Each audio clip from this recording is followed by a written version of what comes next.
You're somewhere quiet right now. Maybe your room. Maybe it's late.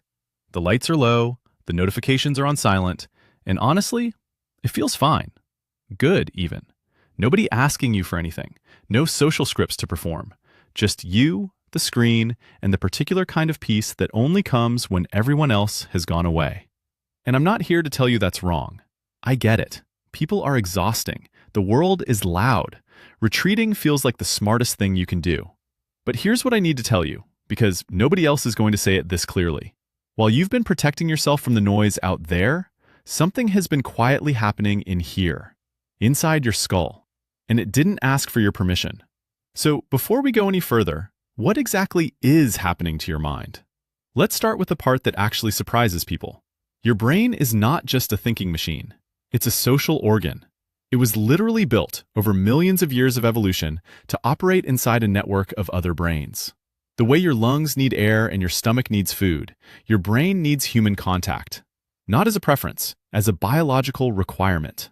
When researchers scan the brains of people who have experienced prolonged social isolation, they don't find vague, abstract sadness. They find structural changes, physical differences, things that show up on an MRI like a bruise. Specifically, the white matter in the prefrontal cortex, the part of your brain responsible for thinking clearly, making decisions, and keeping your emotions in check, starts to decrease.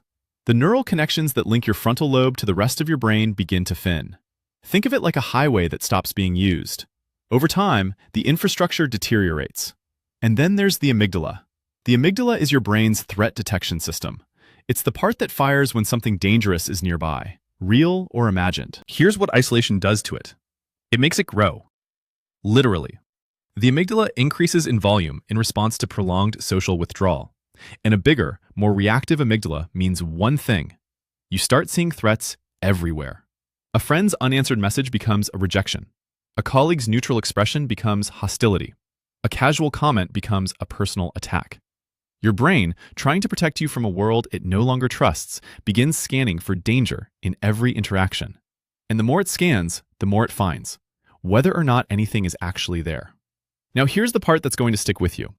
Researchers have found that after a period of social isolation, the dopamine neurons in the brain, the ones that process reward and motivation, become selectively, almost desperately activated when a person is shown pictures of social activities.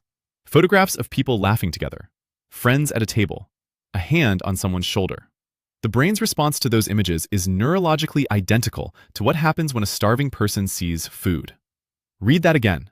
Your isolated brain looks at a picture of human connection the same way a fasting body looks at a meal. It's not weakness.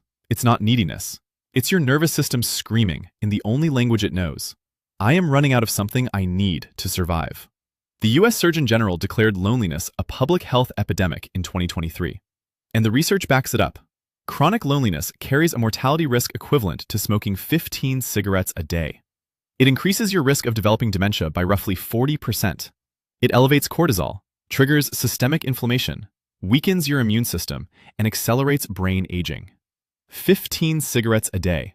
Not because connection is a nice bonus, because it is, at the cellular level, a life-sustaining resource. But here's the part of this conversation that I think matters most, and it's the part that almost nobody talks about. The cruelest thing about prolonged isolation is not what it takes from you. It's what it turns you into. Because the longer you withdraw, the more your brain rewires itself to avoid the very thing it needs. Those changes in the amygdala, the hypervigilance, the threat detection on overdrive, they don't just make the world feel dangerous. They make you less capable of navigating it. You start misreading social cues. A neutral face reads as cold. Silence reads as judgment. Normal social friction, the kind that every human relationship has, starts to feel unbearable. And so you retreat a little more. And your brain adjusts a little more.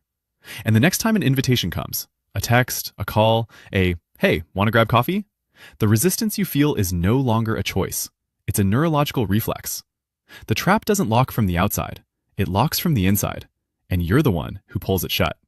This is the loop, and it is genuinely difficult to break once it deepens. Not impossible, but difficult. So what do you do with all of this? I'm not going to give you a list. You don't need a list. You need a reframe. The goal is not to become a social butterfly.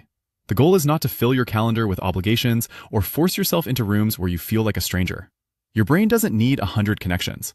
It needs real ones, in small, consistent doses. Research on the COVID lockdowns found something quietly hopeful.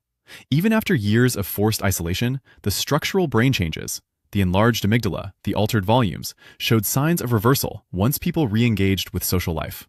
The brain adapted to isolation, and then it adapted back. It is not as fragile as the silence makes it feel. One real conversation is neurologically different from 0 real conversations. One person who actually knows you, not your highlights reel, not your replies on social media, but you, is enough to begin shifting the chemistry. The threshold for impact is lower than you think. What your brain cannot recover from is the decision to stop trying altogether. Here's the thing about isolation that nobody tells you when it starts. It doesn't feel like deterioration. It feels like relief. It feels like clarity. It feels like finally having control over something in a world that keeps demanding too much of you. And you're not wrong that it feels that way. In the short term, it is relief. The nervous system quiets. The social exhaustion fades. You finally get to just exist, without performing.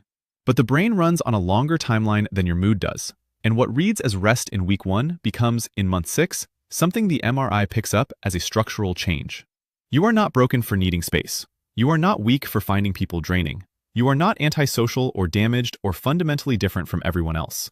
You are just a human brain trying to protect itself in a world it wasn't entirely built for. And that brain, your brain, is worth protecting back.